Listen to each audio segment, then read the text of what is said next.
तो hi hello Ram Ram जय श्री कृष्णा भाइयों। तो आज के इस वीडियो में मैं आपको बताऊंगा कि मैंने कैसे 300 पिप्स कैप्चर किए, और उसके अलावा मैं आपको सोचना सिखाऊंगा कि ड्यूरिंग द ट्रेड और आफ्टर द ट्रेड आप कैसे सोच सकते हैं। ट्रेड के दौरान कि आप डेली के हिसाब से कैसे सोच सकते हैं, आप किल जोन के हिसाब से कैसे सोच सकते हैं, और कैसे अपन लंबे टारगेट के लिए ट्रेड को होल्ड कर सकते हैं। अपन को ये भी पता होना चाहिए कि ट्रेड अपन को कहाँ काटनी है। ठीक है, तो जैसे कि मैं आपको बताता हूँ मंडे से।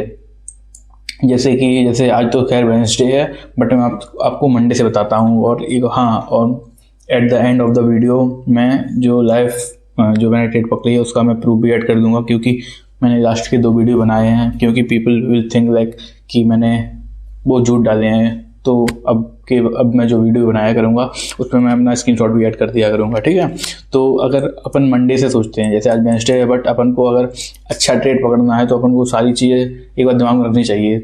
इसमें हो सकता है आपको स्टार्टिंग में थोड़ा टाइम लगे, बट आप जैसे जैसे थोड़ा परफेक्शन की तरफ बढ़ोगे तो आप भी सीख जाओगे। मैं भी ऐसे ही सीखा हूँ। तो जैसे कि अगर ये मंडे को मैं देखता हूँ, अगर मैं इसको कट करता हूँ तो मंडे को अगर देखते हैं तो अपन प्राइस जो ओपन होता है वो अराउंड 500 पिप के गैप से 300 पिप के गैप से ओपन होता है। ठीक है, तो जैसे कि अपन एसिडी ट्रेडर हैं, अपन ने लिए ये जो गैप रहता है ये एक तरह की मैग्नेट रहता है। ठीक है, तो अपन क्या एक्सपेक्ट कर सकते हैं कि प्राइस यहाँ से नीचे आए और फिर ऊपर करे।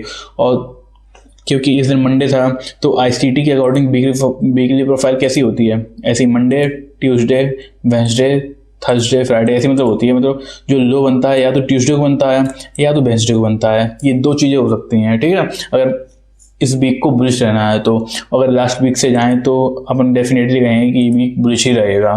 ठीक है, और दूसरी चीज़ ये एंड में होते होते एक तरह से थोड़ा रिजेक्शन भी देने लगा था। तो मैं ट्यूसडे को सोच ही रहा था कि अगर मुझे रिजेक्शन के लिए कोई भी लेवल मिलेगा तो मैं ले सकता हूँ, क्योंकि यहाँ से अगर आप 4 आवर पे देखोगे तो अच्छा खासा स्ट्रॉन्ग रिजेक्शन दिया है इस प्राइस ने। ठीक है, बट अपन क्या देखते हैं कि जैसे ही प्राइस ओपन होता है एशिया में ही ये इसको ब्रेकआउट कर देता है। ब्रेकआउट मतलब ये प्राइस में स्ट्रॉन्ग बुलिशनेस है।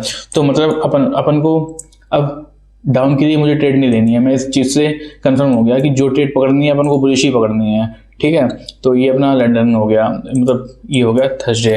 तो मैं अब आपको दिखाता हूँ मैंने कैसे ट्रेड पकड़ी दूसरे दिन। ठीक है, अब आ जाता है वेडनेसडे। तो वेडनेसडे के हिसाब से भी जैसे अगर इसको जाना होता प्राइस को, तो प्राइस को मतलब इस गैप पे जाना होता तो मंडे को जाता, क्योंकि यहाँ से इस प्राइस में सिर्फ कितने 30 पॉइंट का डिफरेंस था। बट अब इसके नीचे जाने के चांसेस बहुत कम हो गए, क्योंकि अगर ये अब नीचे जाना चाहता है तो इसको कम से कम नहीं तो पूरे 1200 पिप के आसपास ट्रैवल करना पड़ेगा। तो मेरा जो व्यू था वेडनेसडे को लेकर पूरा बुलिश था। ठीक है, फिर मैं आता हूँ अपने लंदन सेशन का इंतजार करता हूँ, क्योंकि मैं एशिया में सोता रहता हूँ। तो मैं देखता हूँ कि प्राइस एशिया में ही बहुत अच्छा खासा भाग गया अपना।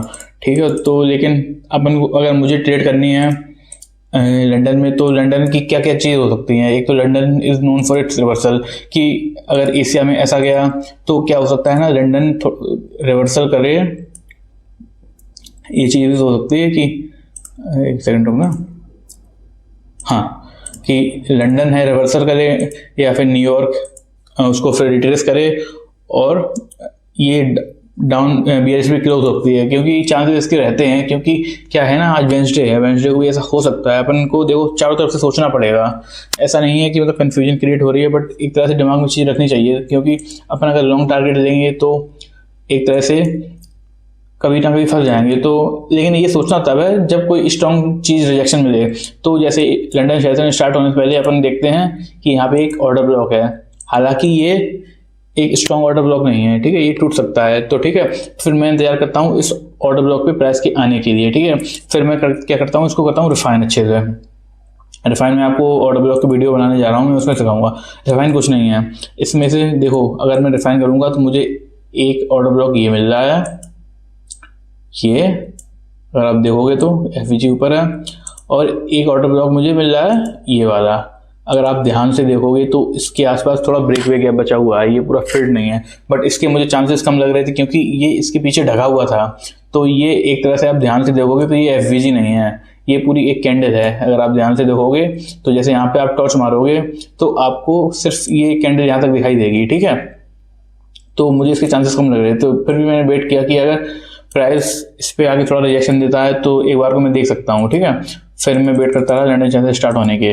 लेकिन अपन मैं क्या देखता हूँ, लंदन सेशन स्टार्ट होने से पहले ही, सॉरी एक सेकंड ज़्यादा हो गया, लंदन सेशन स्टार्ट होने से पहले ही प्राइस ने अच्छा खासा एक मूव दिया है डाउन की तरफ। और दूसरी चीज़, इसने इसकी लिक्विडिटी ले ली है। तो अब मुझे लगने लगा कि ये प्राइस को नीचे खींच सकता है। प्लस दूसरी बात ये थी कि शाम को ट्रम्प की स्पीच थी, तो कुछ भी हो सकता है स्पीच के दौरान, वरना मैं इसको होल्ड करने की कोशिश करता पूरा ऊपर तक। बट बिकॉज ऑफ स्पीच मैं कुछ नहीं कह सकता। और मैं अगर 30 मिनट पे आता हूँ तो यहाँ पे एक अच्छा खासा इसने ऑर्डर ब्लॉक बना दिया है, ठीक है। अच्छा खासा प्राइस ने ऑर्डर ब्लॉक बना दिया है डाउन के लिए। तो अब मेरे दिमाग में ये चीज़ आ गई कि मैं जो ट्रेड पकड़ रहा हूँ वो एक तरह से मैं पुल बैक पकड़ रहा हूँ, मैं एक्सपेंशन नहीं पकड़ रहा हूँ, क्योंकि कुछ भी हो सकता है। तो मुझे पता चल गया। और मैं न्यूयॉर्क में ट्रेड कर नहीं सकता था क्योंकि मुझे थोड़ा बाहर जाना था। और ये भी बताऊंगा मैंने ट्रेड ये थोड़ी जल्दी क्लोज कर दी क्योंकि कुछ मुझे काम से थोड़ा निकलना था, ठीक है। फिर आता हूँ मैं अपने 5 मिनट पे, जिससे मैं ज़्यादा ट्रेड करना पसंद करता हूँ, ठीक है। मैंने यहाँ सोच लिया कि अगर कोई भी मुझे रिएक्शन मिलता है तो मैं इस एरिया से बाई करना प्रेफर करूँगा, ना कि इससे। तो मैंने ये एरिया अपना हटा दिया बिल्कुल, ठीक है। तो फिर मैं अब देखता हूँ, प्राइस नीचे आया, थोड़ा रिजेक्ट किया, अब प्राइस ने किया दोबारा रिजेक्ट। अब मैं एंट्री ले लूँगा इस कैंडल पे। मैं समझ गया कि अब प्राइस ऊपर जाना चाहता है और मैंने यहाँ पे एंट्री अपनी दबा दी। मैंने एंट्री यहाँ ली और मेरा स्टॉप लॉस था इस कैंडल का नीचे का ही सेंटर, ठीक है। और मेरा टारगेट था जो, जैसे ये ऑर्डर ब्लॉक है, ऑर्डर ब्लॉक के अंदर आप अगर देखोगे तो ये अच्छा खासा एफवीजी है। तो मैंने इसके कॉन्सिक्वेंट इंक्रोचमेंट जो रहता है ना मिड लेवल, इस पे आके मैंने अपना टीपी सेट कर दिया। और मेरी एक आदत है जब तक टीपी हिट ना हो जाए तो मुझे ट्रेड में रहना ही पसंद होता है। तो क्या होता है ना, प्राइस आके मेरा ऐसा उड़ा दिया, बट मैं तब भी बुलिश था कि मुझे जाना ऊपर ही है। फिर मैंने इसके थोड़ा नीचे आके यहाँ कहीं पे, मतलब जैसे ये 1 मिनट पे थोड़ी बहुत कैंडल ने रिएक्शन दिखाई, मैं आपको दिखाता हूँ। जब स्टार्ट हो गया दोबारा बुलिश की तरफ, हाँ ये वाली कैंडल अगेन बनी, तो मैंने फिर इसमें एंट्री की। अब मेरा जो एसएल था वो इसके नीचे था, ठीक है। मैंने फिर से अपनी एंट्री दबाई और फिर मैं वेट करता रहा अपने टीपी आने का, क्योंकि मेरी कोशिश रहती है कि एसएल जितना कम से कम हो सके उतना कम हो, ठीक है। फिर मैं अपना वेट करता हूँ टीपी आने का। फिर प्राइस आता है आ जाता है। फिर क्या होता है कि मुझे थोड़े काम से बाहर जाना पड़ा क्योंकि मैं घर में अभी मैं ज़्यादा अकेला रहता हूँ। तो फिर मैंने देखा कि प्राइस अच्छा खासा यहाँ से रिएक्शन ले रहा है, तो मैंने अपना मोबाइल बंद किया और मैंने अपनी ट्रेड यहाँ क्लोज कर दी। वरना मेरा पूरा मन था इसके सेंटर पार्ट तक होल्ड करने के लिए। और अगर मैं, जैसे लोग वाक्य सिखाते हैं कि ऑर्डर ब्लॉक है, ऑर्डर ब्लॉक से बाई कर लो, आपका टारगेट जो रहेगा स्विंग हाई रहेगा। बट आपको ये भी तो देखना होता है कि कंडीशन क्या है, कि वो कौन सा किस जोन है। जैसे अगर ये एशिया या न्यूयॉर्क के जोन होता तो मैं इसको होल्ड करने की पूरी कोशिश करता, बट लंदन है और लंदन क्लोज है, तो ये दोनों डेली प्रोफाइल के हिसाब से क्या बोलते हैं, रिवर्सल के लिए होती हैं। जैसे कि एशिया आपका ये एक्यूमुलेशन हो गया, फिर न्यूयॉर्क आपका मैनिपुलेशन होगा, और ये जो न्यूयॉर्क आपका ये आके रिट्रेस करके ये एक्सपेंशन देगा, और ऊपर से लंदन क्लोज आपका ये करके ये डेली प्रोफाइल होगी आपकी। तो अपन इस पॉइंट पे हैं, तो मुझे डर लग रहा था कहीं ना कहीं ये रिवर्स हो सकता है, ठीक है। और मेरा प्लान तो पूरा था यहाँ तक होल्ड करने का, लेकिन मुझे जाना था। फिर अगर मैंने शाम को आगे जब चार्ट देखा तो मुझे लगा कि थोड़ा और पकड़ सकते थे, बट फिर जब ट्रम्प की स्पीच स्टार्ट हुई, फिर देखना अब क्या होता है प्राइस में। और अगर मैं वहाँ पर कट नहीं करता अपनी ट्रेड, यहाँ देखो कंसोलिडेशन हुआ अच्छा खासा, क्योंकि न्यूज़ से पहले अच्छा खासा कंसोलिडेशन होता है, और ये देखो पूरा ऐसे लेके चला जाता अगर मैं ये चीज़ यहाँ पे कट नहीं करता तो ये थी मेरी ट्रेड। मैंने आपको बताया कि मैं कैसे ये ट्रेड पकड़ी है, और मैं कोशिश करूँगा यहाँ पे अपना स्क्रीनशॉट भी ऐड कर दूँ, ठीक है।